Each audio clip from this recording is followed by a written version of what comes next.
এই ইউনিক ডিজাইনের সালোয়ারটি সেলাই করার জন্য আমরা আলগা পট্টি দিয়ে প্যান্ট সিস্টেম সালোয়ার যে নিয়মে কাটিং করি ঠিক একই নিয়মে সালোয়ারটা কাটিং করে নেব লম্বা থেকে 1.5 ইঞ্চি লম্বায় বেশি করে।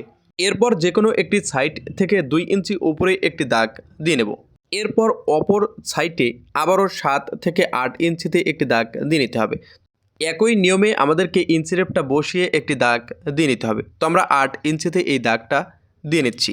এবার এই 8 ইঞ্চির মার্জিন এবং 2 ইঞ্চির মার্জিন আমাদেরকে কাপড়টা এই নিয়মে ধরে নিতে হবে। এরপর কাপড়টা কোনাকুনিতে এভাবে ভাঁজ দিয়ে আঙ্গুল দিয়ে ভালোভাবে ঘষে ঘষে বসিয়ে নেব এবং এই ভাঁজ অনুযায়ী কাপড়টা কাটিং করে নেব। মুহুরির পার্টটা এই নিয়মে কাটিং করে আলাদা করে নেওয়ার পর আমাদের 2.5 ইঞ্চি চওড়া একটা কাপড় নিতে হবে। এই কাপড়টা প্রথমে কোনাকুনিতে একটা ভাঁজ দিয়ে নেব। এরপর অপর কোনাকুনিতে একটি ভাঁজ নিয়ে একটি ত্রিভুজ তৈরি করব। এবার এই ত্রিভুজটা আমরা যে জয়েন্টটা কাটিং করেছি এই জয়েন্টে আমাদের বসিয়ে নিতে হবে। তো একই নিয়মে একটার পর একটা ত্রিভুজ এই নিয়মে জয়েন্টে আমাদের সাজিয়ে নিতে হবে। এই নিয়মে ত্রিভুজগুলো সেট করে নেওয়ার পর আমাদের ত্রিভুজের মাথা থেকে 2 সুতা বাড়তি করে কাপড়টা এভাবে ভেঙে নিতে হবে এবং একটা সেলাই প্রিন্টেক করে নিতে হবে। তো শুরু থেকে শেষ পর্যন্ত এক সমান সেলাইটা নিয়ে আসতে হবে, তাহলে প্রিন্টেকটা দেখতে সুন্দর লাগবে। এরপর আধা ইঞ্চি পর আবারও কাপড়টা ভেঙে নিতে হবে এবং আরেকটা প্রিন্টেক করে নিতে হবে।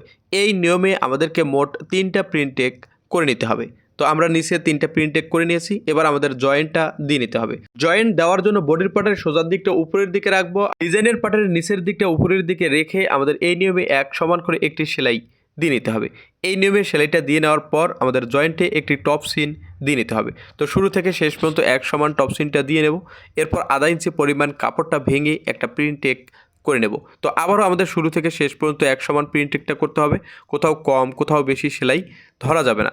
এই নিয়মে একটা প্রিন্টেক করে নেওয়ার পর আধা ইঞ্চি পর পর আমাদেরকে আরও 2টা প্রিন্টেক করে নিতে হবে। তো আপনি যদি আমার এই চ্যানেলে নতুন হয়ে থাকেন তো পরবর্তীতে ভিডিওগুলো দেখার জন্য অবশ্যই চ্যানেলটি সাবস্ক্রাইব করুন, আর ফেসবুক থেকে দেখে থাকলে একটি ফলো দিয়ে রাখুন।